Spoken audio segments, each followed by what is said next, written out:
We now continue with an exploration of Europe's silent defenses in the age of rapid transformation. Guiding this important reflection is Jelena Joković. Jelena, with great pleasure, the stage is yours. And it is, of course, our privilege to welcome Daniel Markic, Director of the European Union Intelligence and Situation Center. Thank you, Sofia. Good afternoon again. So, short introduction.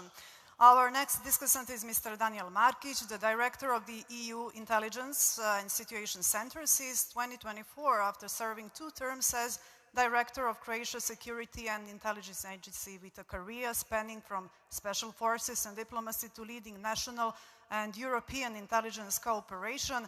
He has been a key figure in strengthening Europe's resilience against hybrid and cyber threats. Mr. Markic, please.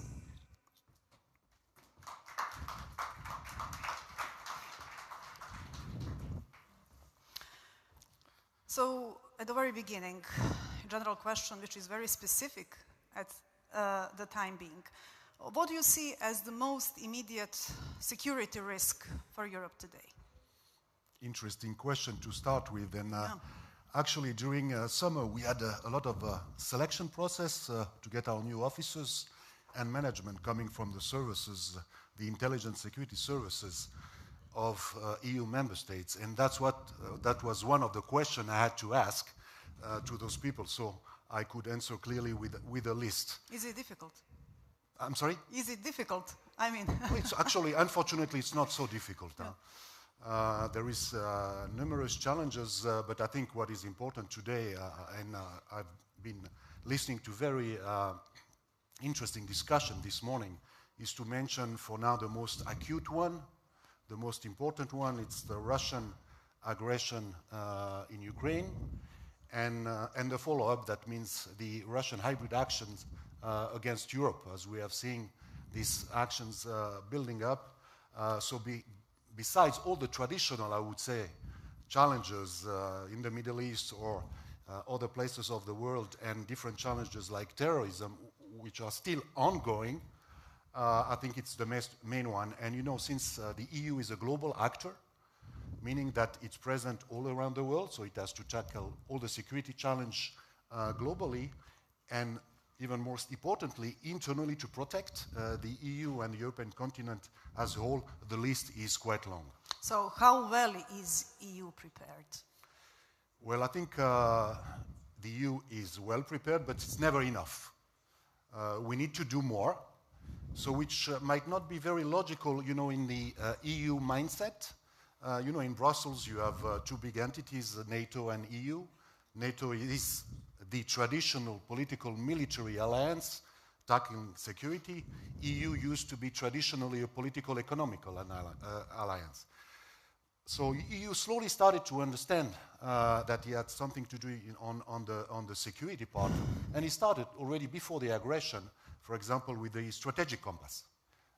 We talked about certain document again this morning. The strategic compass is a key document to understand the shift in the mindset of the EU tackling security question, and more specifically in my role now, tackling the question of intelligence. Is it shared enough in the EU, or national interests still dominate over European solidarity? So to share my optimism in this environment, I would say yes. Talking to my colleagues is it optimism or fact? No, every day I complain. Okay. It's never enough. It's never enough. We have to do more. Obviously, you know, intelligence, it's a specific issue. So in the EU environment, you have a lot of entities working, and a lot of exceptional people working on security matters. On these certain matters, you might even see some redundancy inside the EU. There is only one thing that does not have redundancy in the EU, it is intelligence. So intelligence is done by the member states. You know, we can quote the Article 4.2 of the Treaty of the European Union, saying that national security is the remit of the member states. So it concerns most of all intelligence.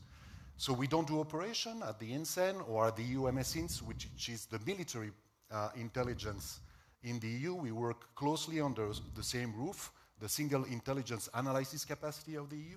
So we don't do operation, but we leave out of the contribution of the member states, and obviously we need more. And you're talking about cooperation inside within the EU. And when it's about EU candidate countries, specifically Montenegro, what is the cooperation at the moment? It's a very important point. So it's a different type of cooperation. Indeed. But my goal, and yesterday I had a meeting with Director Janovic, the director of INB.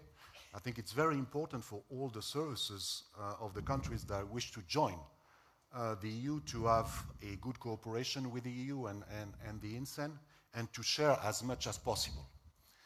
And the INTCEN can be a good echo room in Brussels to tackle specific security challenges that are present in this region. So is there willingness from our side? Oh, definitely, definitely. I think it didn't start yesterday. I think for a long time, the Security and Intelligence Service in Montenegro is trying to do a good job. I'm saying it's trying because over the years there was a lot of political instability, which impaired the work of the service. Obviously, it has repercussion, and it's always difficult to work in that environment. And since I'm present in this forum, and I'm very grateful to be invited, but I remember 3 years ago, I think I was with the director of the INB, and during our panel, I was then the Croatian director of the National Security and Intelligence Service. The director was fired live on a panel. So it was an important moment. It's not about a director being fired, because in our business we're used to it. When you are a director, you regularly get fired. But being fired live is a type of a signal. So not only the director has been fired, but it was a signal given to the people of the service potentially that someone up there was giving a warning. But hopefully it's still working. Okay, let's stay in Montenegrin borders. You know that we have faced paralyzing cyber attack. And from your perspective, is Montenegro sufficiently resilient? And to what extent is the EU supporting that resilience? So no, I don't think anybody is resilient enough, specifically on cyber. If it was the case, I guess in the United States there would be no cyber attack. And there is. Does it mean that the one on the opposite is a step ahead? Always. The attacker is always a step ahead. And even more on cyber. So definitely Montenegro, as all the others said, are building resilience, but it's never enough. You will always tackling new attacks, different ways of attacking, and it will be an ongoing challenge. And how much less, of course, it is, you will agree with me, Montenegro vulnerable after joining NATO? And do you expect obstructions to follow when it comes to following EU membership? Well, learning from history, and there is a lot of history to be learned in the Western Balkans. Actually, it could have been helpful to understand what's happening now in Ukraine. I would guess that there will be some temptation of certain actors to stop Montenegro's way to join the EU. So you are coming from Croatia, as I said in the introduction, where you served as Director of Security and Intelligence Agency. Given the complex history between our two countries and occasional political disagreements, how resilient is security cooperation between the two countries, and how important it is, taking into account that we are close neighbors? From my own experience, and I was director almost 9 years, so I worked with quite a few directors from your side. I must say I only have had good experience. First of all, in all the reforms that were made here, they asked for our help, especially after the attempted coup, where my service was very helpful to the INB to present what happened to all EU intelligence and security services, and in all the later reforms needed to enter NATO, and even still today, very supportive. So intelligence, it's a lot of dirty work, but what we don't have in mind very often, even if at one moment two states have some issues below the surface, we are still working together. You want to say that intelligence rise above political disagreements? We try to, yeah. Yes. And as for the Western Balkans, how vulnerable is this region to foreign influence operations at the moment, particularly from Russia and China? Oh, I would say it's extra vulnerable, needless to say.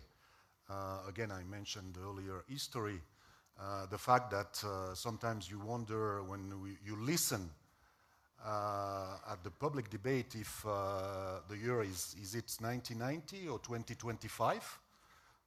You wonder how those 35 years went by, and sometimes you don't have the feeling that anything changed. So it means that there is an issue. When there is an issue, obviously it's the perfect ground for certain actors like Russia to do something. But I might even add that is it for now necessary for Russia to do anything? Because first of all, Russia is very busy in Ukraine itself and tackling other challenges with EU member states and NATO member states. It has different activities, for example, in other continents like Africa. What they need is a state of emergency in this region, and they don't have to invest much. The question would be, if they wanted to do more, would they be able to do it?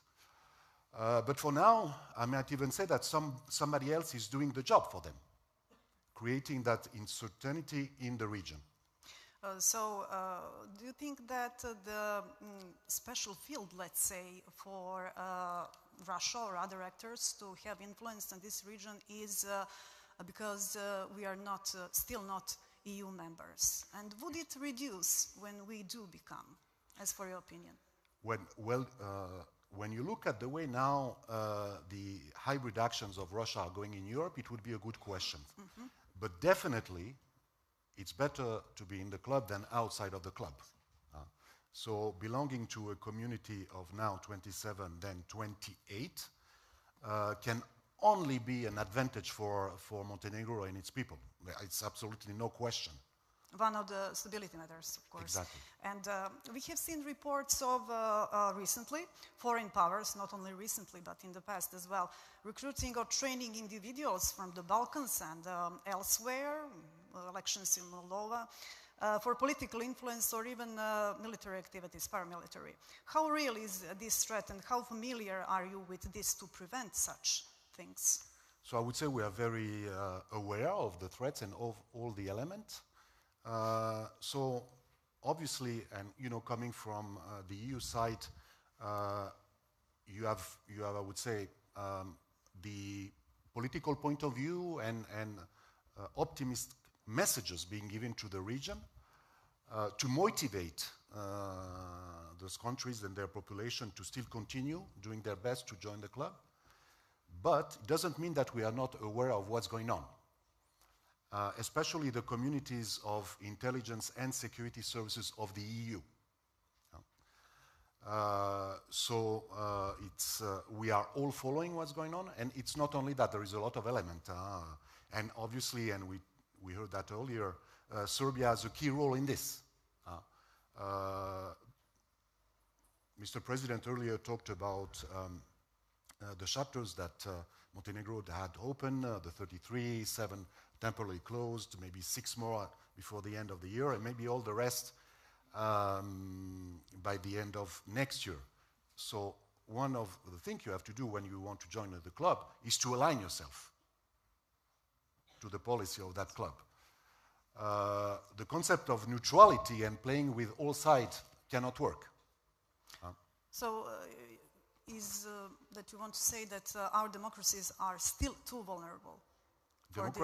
Democracies are always vulnerable. Especially these in the region. Especially.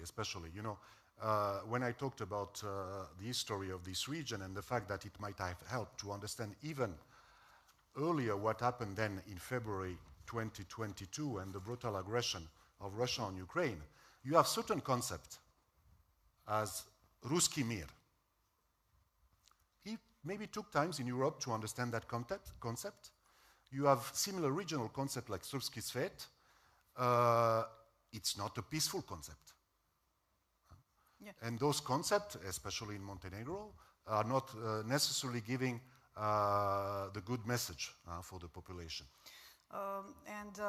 Because we are running out of time, and one question for you to conclude this conversation is, do European citizens trust their intelligence services enough? And would you just say a few words about how do you ensure independence as for the political influence on intelligence everywhere? Well, you know, intelligence, it's a bit everywhere a dirty word. It's good Thanks to for be... admitting. It's good to be an intelligence officer in the US, in the UK. Well, it's well regarded. In EU, a bit less, and in our region, even less. So it's not easy. But that's why you have to be accountable. You have to have a certain visibility. You have to participate in fora like this and give some clear messages to make people understand the job you're doing. So intelligence will never be the main tool of any democratic leaders, but it's a very specific tool, a very important one, that can help them take the right decisions. Okay, brief but concrete answer. Thank you very much, and see you on some other occasion. Thank you also.